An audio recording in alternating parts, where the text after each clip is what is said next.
శివ అన్నయ్య నేను pass అయ్యానయ్యా. Andhra state కే first లో పోలీస్ ట్రైనింగ్ లో పాస్ అయ్యాను.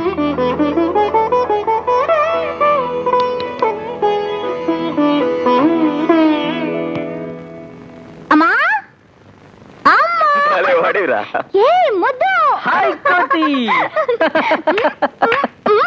నువ్వెప్పుడొచ్చావు? నేను ఇంటికి తరివేశారా?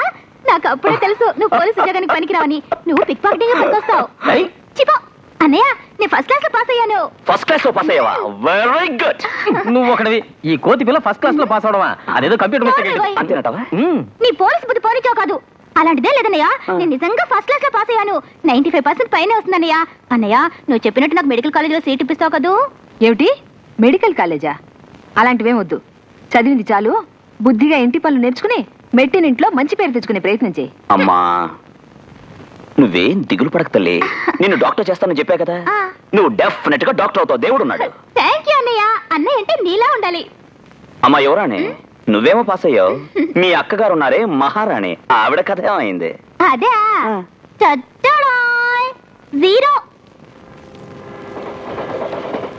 కొత్త పెళ్లి కూతురారా, నీ కుడి కాలు ముందు మోపిరారా.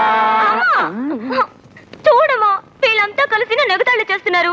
అసలే ఫెయిల్ అయినందుకు నేను బాధపడుతుంటే. నువ్వు బాధపడుతున్నావా? నిన్ను చూసి మేమేనమ్మా బాధపడాలి. ఒకటో క్లాస్ లో 3 సార్లు ఫెయిల్ అయిన ఏకైక వ్యక్తివి ఈ ప్రపంచంలో నువ్వు ఒక్కరివే. ఒకటో క్లాస్ లోనే అలాగైతే ఈ క్లాస్ లో అడగాల మరి. అన్నయ్య, ఇక దానికి చదువు వంట పట్టదు గానీ ఓ మంచి కుర్రాన్ని చూసి పెళ్లి చేసి. కరెక్ట్ గా చెప్పావురా. ఇది ముందే చెప్పకూడదా? Unnecessary time waste, money waste, energy waste, petrol waste, everything waste. అన్నిటికంటే ముందు నువ్వు పుట్టిందే వేస్ట్. ఏమిటి? మంచి పిల్లలే. కాళ్ళు చేతులు కడుక్కుని లోపలికి రా బాబు, టిఫిన్ చేద్దు గానీ.